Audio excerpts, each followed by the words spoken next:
রাধে রাধে। এই স্থানে শ্যামসুন্দর কৃষ্ণ তার প্রিয় সখা উদ্ধবের সঙ্গে বসে ব্রজ গোপিকাদের সম্বন্ধে বলতেন। ব্রজ গোপিকারা যে এই জগতের কত শ্রেষ্ঠ ভক্ত, গোপিকাদের থেকে শ্রেষ্ঠ এই জগতে আর কেউ নেই। গোপিকাদের কথাই বলতেন কৃষ্ণ এই স্থানে তার প্রিয় সখা উদ্ধবের সঙ্গে বসে। উদ্ধবকে পাঠিয়েছিলেন বৃন্দাবনে। কৃষ্ণ উদ্ধবকে বলেছিল, হে আমার প্রিয় সখা, তুমি বৃন্দাবনে যাও, বৃন্দাবনে গিয়ে গোপিকাদের সান্ত্বনা প্রদান করো। গোপিকারা আমার বিরহে খুব কষ্টে আছে, তাদেরকে তুমি সান্ত্বনা দাও। তো এই স্থানে কৃষ্ণ বসে থাকতেন। এই স্থানের নাম বিশ্রামঘাট, মথুরায় এই স্থান। এখান থেকেই উদ্ধবকে বৃন্দাবনে পাঠিয়েছিল শ্যামসুন্দর কৃষ্ণ।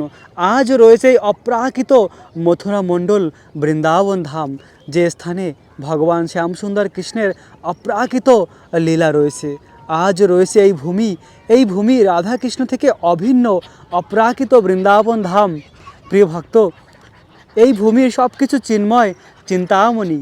ভগবান শ্রীকৃষ্ণ উদ্ধবের সঙ্গে বসে গোপিকাদের অপ্রাকৃত প্রেমের লীলা বর্ণনা করতেন। আর আজও এই স্থানে এসে হাজার হাজার ভক্ত দর্শন করে।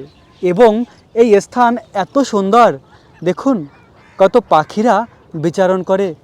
এবং এই স্থানে রয়েছে অপ্রাকৃত যমুনা মহারানী, যে যমুনা মহারানীকে ভগবান শ্রীকৃষ্ণ তার স্বধাম বৃন্দাবন থেকে নিয়ে এসেছিলেন। এখনও প্রভাবিত হয় যমুনা মহারানী। এই যমুনার পাশে ভগবান কৃষ্ণের অনেক প্রেমময়ী লীলা রয়েছে।